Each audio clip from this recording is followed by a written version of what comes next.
Selamat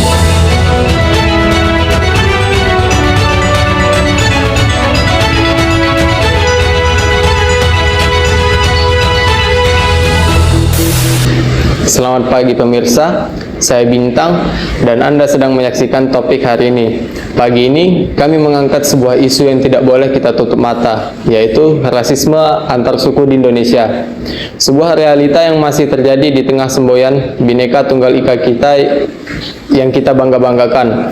Dalam beberapa pekan terakhir, laporan kasus diskriminasi berbasis suku kembali mencuat ke permukaan, mulai dari penghinaan di media sosial, penolakan kerja karena latar belakang etnis, hingga kekerasan verbal di ruang publik. Siapa yang menjadi korban? Apa kata hukum? Apa kata para tokoh masyarakat kita? Dan apa yang harus kita lakukan sebagai bangsa? Pagi ini kami hadir dengan laporan lengkap. Tetaplah bersama kami. Ratusan siswa SMA Negeri 1 Elelimia Limo, Papua Pegunungan terlibat kericuhan setelah sempat buron dan viral di media sosial terkait penganiayaan dan ujaran kebencian. Baik, terima kasih Bintang. Saya Putri Ayu berada di lapangan untuk mengumpulkan fakta tentang kasus rasisme yang terjadi di sekitaran kita. Berdasarkan data yang kami himpun, dalam 3 bulan terakhir, setidaknya terdapat 47 laporan diskriminasi berbasis suku yang masuk ke lembaga bantuan hukum di berbagai kota besar Indonesia. Yang mengejutkan, lebih dari separuh kasus terjadi di lingkungan sekolah dan tempat kerja, bukan di jalanan yang sepi, tapi di tempat-tempat yang seharusnya aman dan profesional. Para korban melaporkan berbagai bentuk perlakuan diskriminatif. Pertama, penghinaan verbal, ejekan terhadap logat, nama dan warna kulit atau asal daerah.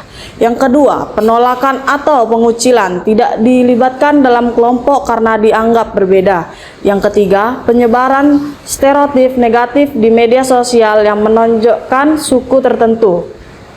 Kami juga menemukan fakta mengkhawatirkan banyak korban memilih diam karena tidak percaya atau justru disalahkan atas apa yang mereka alami. Kami sempat berbincang dengan salah satu korban yang bersedia berbagi kisahnya, namanya Nina. Ini adalah ceritanya.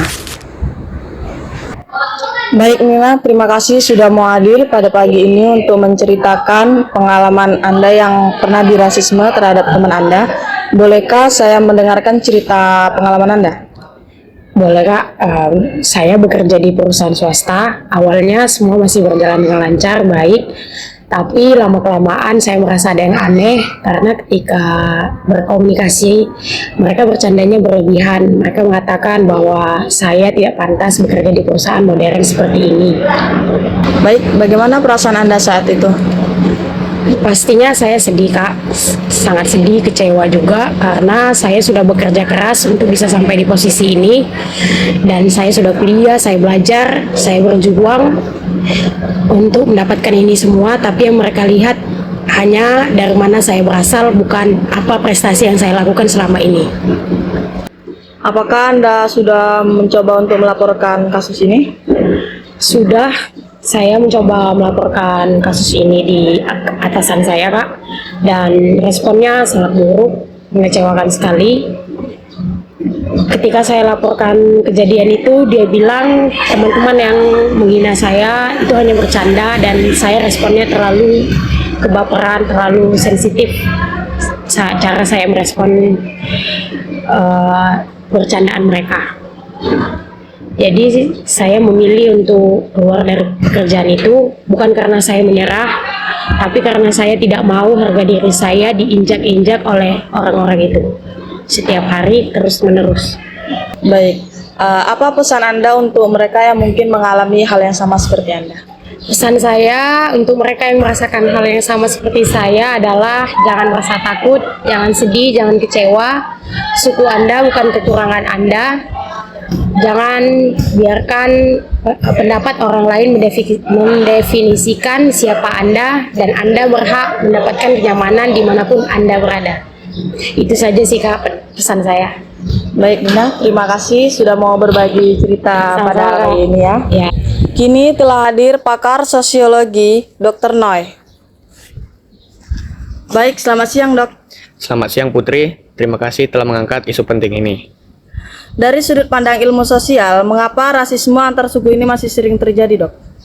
Baik, secara sosiologis, rasisme tumbuh subur ketika ada 3 kondisi. Yang pertama ada ketidaktahuan.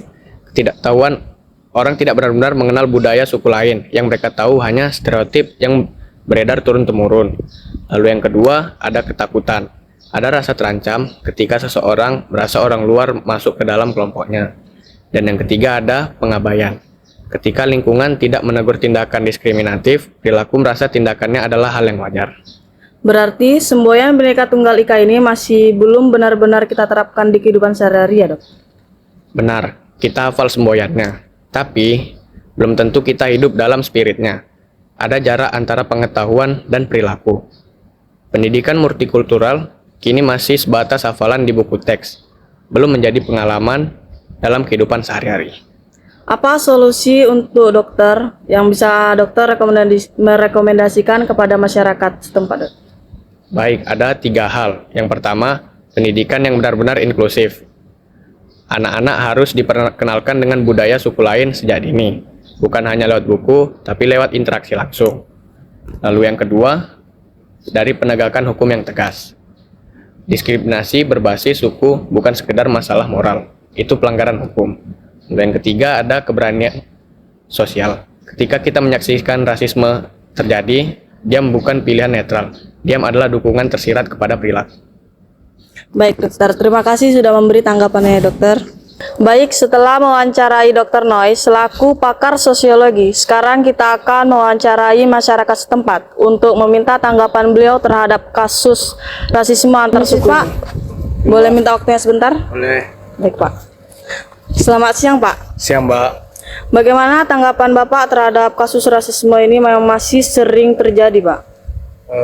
Tentunya kalau kita mendengar kasus seperti itu ya sedih ya. Kita sangat miris terhadap orang-orang yang masih melakukan hal yang seperti itu.